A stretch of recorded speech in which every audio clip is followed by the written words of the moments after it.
I'm Wendy from Shiny Happy World, and today I'm going to show you how to gather. I'm actually going to show you two different ways to gather. One is a slower and what I like to think of as the more old-fashioned way of gathering, and the other is a really great way to gather, but it requires a special foot for your sewing machine. So I'm doing this really small scale so that you'll be able to see the whole scope of the project.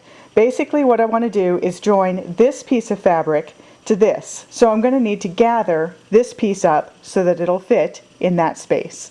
So I'm going to take this over to the sewing machine. The first thing you're going to do is set your stitch length to the longest length possible. That's a basting stitch. And on my machine it's a number 6. It's different the way it's scaled for all the machines, but you want to get a very long stitch length. The other thing you're going to do that's a little different from what you normally do is do not backstitch at the beginning and end of your stitching. You do not want knots there. You want to be able to pull on those threads. So I'm going to do 2 lines of stitching with a very long stitch. So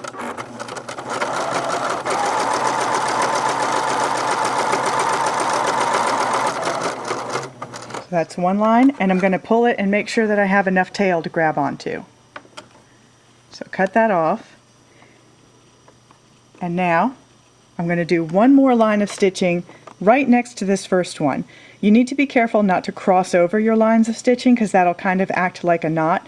And the reason you're doing 2 rows of stitching is because sometimes when you're pulling together, one of your threads will break, and this way you don't have to start all over again. It's not totally necessary, but it's a good backup. And every single time I don't do 2 lines, my thread breaks. So now I always do 2.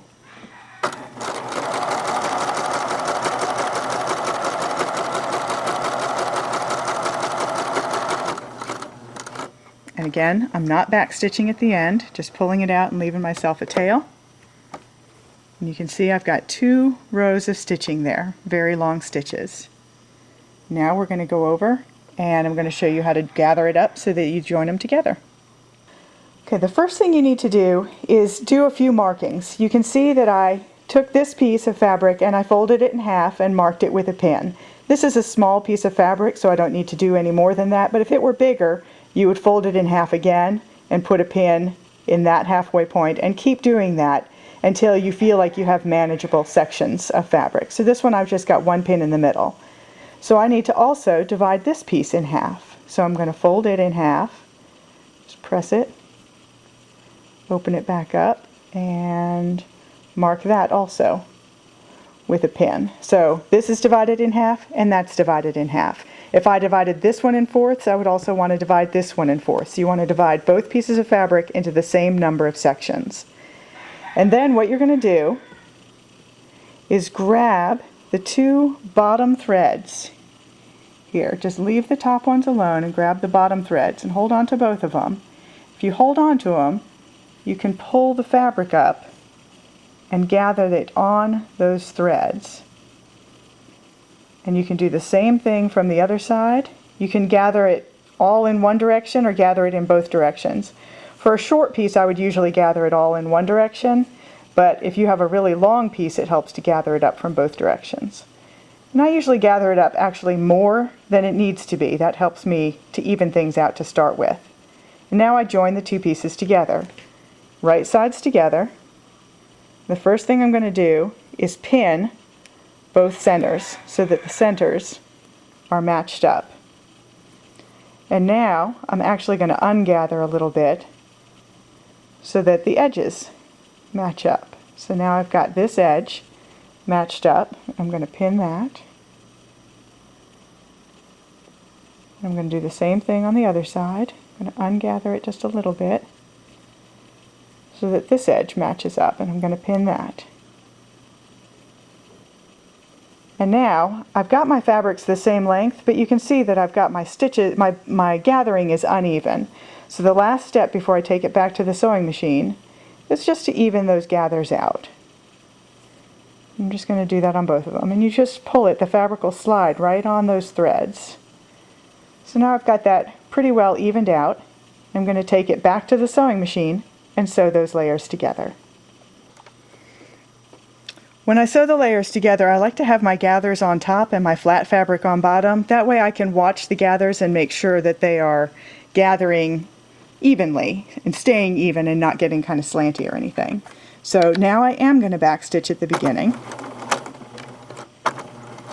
And now go forward, take out my pin, and now I need to stop and just make sure I've got everything lined up here. Make sure my gathers are all laying straight. They can tend to slant this way a little bit as you sew, so make sure they're all straight and hold them down while you sew. And get to the second pin, take it out, and again get everything all laid out nice and straight.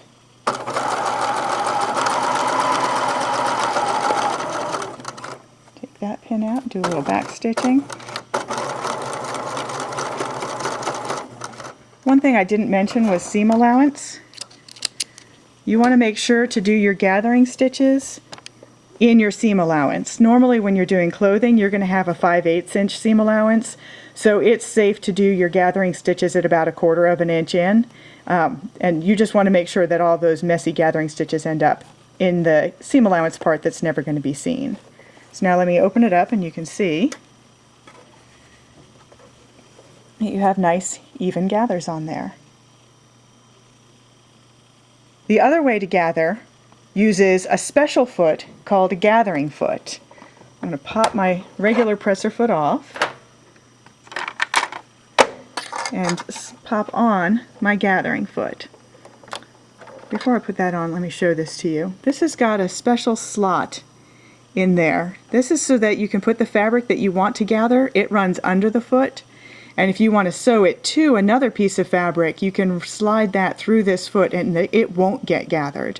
I don't usually use that feature. I like to gather it in one step and then sew them together with a regular presser foot, but that's what that little slot there is for. So now I'm going to put it on the machine. That's on.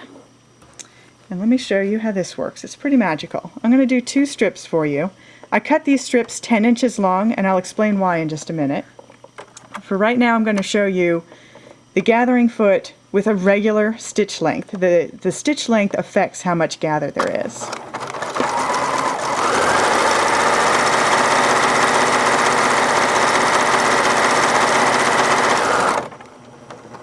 So you can see with a regular stitch length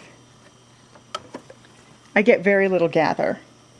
I'm going to bump it all the way up to a 6 now so that you can really see the difference that you get.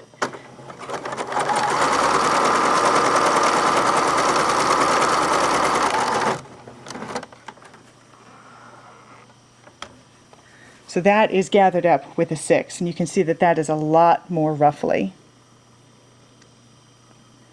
Now the question is, how do you control the length that you're getting, your final length that you're ending up with? That involves math, and I'm going to do that in written form with a blog post to go with this video, because I think if I do it on the video I'm just going to be saying numbers and it's not going to make any sense. I'd rather do that so that I'm going to show you the actual chart that I use, but it will explain why I use a 10-inch strip. It makes the math a lot easier. So that's how you gather. I showed you 2 ways. One is a little more labor intensive. It involves doing 2 rows of basting stitches and very carefully pulling on those threads. It was really easy with the small piece that I did here, but if you were doing a super ruffly skirt with very, very long gathers, it's not fun to do that. The second way I showed you uses a gathering foot, which is a great investment. I don't usually buy a lot of fancy feet for my machine, but this is one that I bought about 5 years ago and I've used it a million times since then. It's not one of the really expensive feet. I think it only cost me about $18 and it is worth every penny of that. The only thing that's tricky about it is knowing exactly how much you're going to shrink something up. With the draw, the basting strings and gather, it's very easy to control and get it to match exactly the length that you want. With the gathering foot, you actually have to do a little bit of math, and I'm going to outline that and show you how I do that in the blog post that goes with this video. I'm Wendy from Shiny Happy World. I'll see you next time.